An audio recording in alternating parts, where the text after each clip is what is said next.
আমাদের মতো এরকম সাধারণ গৃহবধূরা যারা আমরা রয়েছি, আমাদের ইচ্ছা হয় নিজের একটু শখ পূরণ করতে বা পরিবারের কোনো বিপদের দিনে একটু ঢাল হয়ে দাঁড়াতে। কিন্তু সমস্যা হয়ে গিয়ে দাঁড়ায় একটা কারণে, সেটা হলো অর্থ।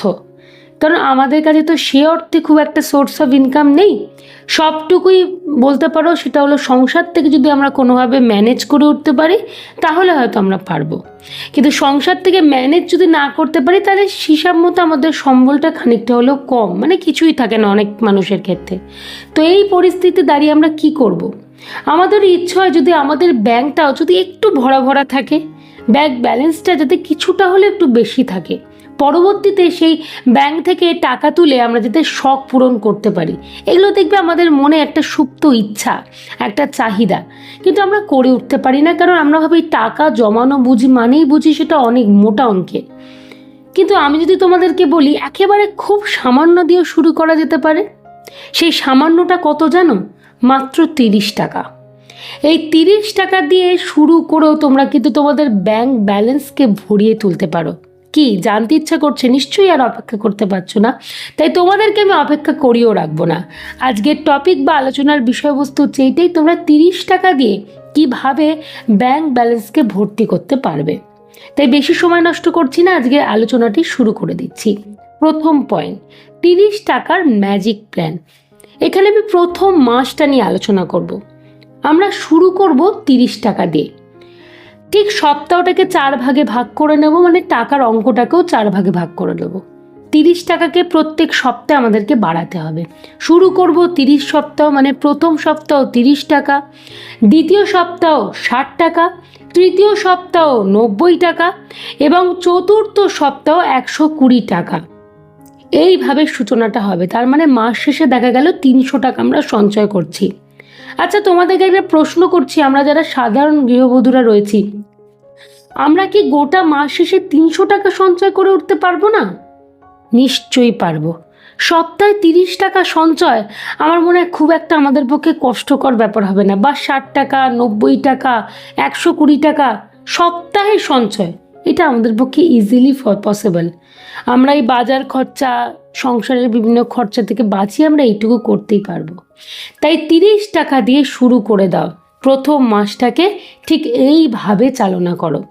আচ্ছা, এবারে দ্বিতীয় পয়েন্ট, এবার আলোচনা করব দ্বিতীয় মাস। দ্বিতীয় মাসটা কি করবে?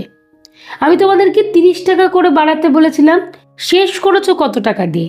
120 টাকা দিয়ে, কি তাই তো? এবারে তাহলে আরও 30 টাকা বাড়াবো দ্বিতীয় মাসে।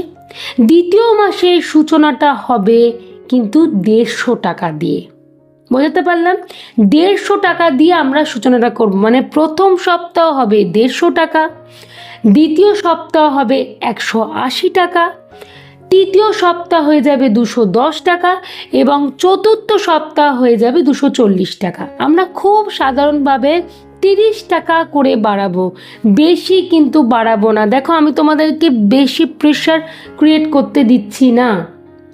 এবং সেমভাবে একটা মাস পরে তুমি সঞ্চয় করে উঠতে পারবে কিন্তু 780 টাকা।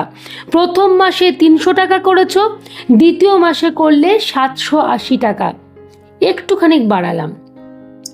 এবারে তৃতীয় মাস, এই ক্ষেত্রে কি করবে? ঠিক একই সাধারণ বিষয়, যেখান থেকে তুমি থেমেছিলে ঠিক সেইভাবেই তোমাকে শুরু করে দিতে হবে। পরিষ্কার হিসাব, তোমাকে কোনো চাপ নিতে হচ্ছে না। 240 টাকাতে তুমি থেমেছিলে আগের মাসে, এবারে তোমাকে আরও 30 টাকা বাড়াতে হবে প্রথম সপ্তাহে। প্রথম সপ্তাহে 270 টাকা, দ্বিতীয় সপ্তাহে 300 টাকা, আচ্ছা তৃতীয় সপ্তাহে 330 টাকা এবং চতুর্থ সপ্তাহে গিয়ে দাঁড়াবে 360 টাকা। ইতি এখানে আমরা শেষ করে দেব। 4টে সপ্তাহের সুন্দর ভাগটা হয়ে গেল। তাহলে এই তৃতীয় মাসের শেষে তুমি জমাতে পারলে 1260 টাকা। প্রথম মাসে 300, দ্বিতীয় মাসে 780 এবং তৃতীয় মাসে 1260 টাকা। 3টে মাসের আমি হিসাব বলে দিলাম। এখন তোমাদের মনে প্রশ্ন আসবে, আমি এই মাসটা, এই সপ্তাহটা, লাস্ট সপ্তাহটা শেষ করেছি 3 নম্বর মাসের 360 টাকা দিয়ে, মানে সপ্তাহটাতে আমাকে 360 টাকা জমাতে হচ্ছে। আমি সাধারণ গৃহবধূ, আমার নিজস্ব কোনো রোজগার নেই, আমি আর বাড়াতে পারবো না। এর জন্য সলিউশন আছে, তোমাদেরকে বাড়ানো নিয়ে আর চিন্তা করতে হবে না। ব্যাস 360 টাকাতে ইতি, আমি এখানেই বলে দিলাম না, এখানেই স্টপ করে দাও। আবার যে চতুর্থ মাসটা আসছে, আবার সেই প্রথম মাসের নিয়ম, মানে 30, 60, 90, 120। আবার তারপরে সে আগের দ্বিতীয় মাসের নিয়ম, আবার আগের তৃতীয় মাসের নিয়ম, অল্টারনেটিভ চলবে। ঠিক এইভাবে আমরা এগোবো, তোমাদের ওপর যাতে কোনো রকম কোনো প্রেশার ক্রিয়েট না হয়। আমাদের কাছে এই জিনিসটা আসেই প্রশ্ন, বা তোমরা হয়তো কমেন্টই করবে যে আমি এর থেকে তো বাড়াতে পারছি না। হ্যাঁ, খুব স্বাভাবিক। সাধারণ গৃহবধূ হয়ে যাদের রোজগার নেই, তাদের পক্ষে সপ্তাহে 360 টাকার বেশি হয়ে গেলে জমানো খুব অসুবিধার বিষয়। আমি ব্যাপারটা বুঝেই কিন্তু এই প্ল্যানটাকে তৈরি করেছি, আমি নিজে অ্যাপ্লাই করেছি। ভীষণ ভালো একটা বিষয়। এইভাবে তোমরা যদি গোটা বছরটা চালাও, মানে 12টা মাস কন্টিনিউ করো এরমভাবে অল্টারনেটিভ ওয়েতে, তাহলে তুমি লক্ষ্য করে দেখবে যে এক বছর শেষে তোমার ব্যাংক ব্যালেন্স কিন্তু 10,000 টাকার একেবারে ছুঁয়ে গেছে। তো সাধারণ গৃহবধূ হয়ে বছরের শেষে 10,000 টাকা ব্যাংক ব্যালেন্স করা কি চারটিখানিক ব্যাপার? আমার তো মনে হয় না।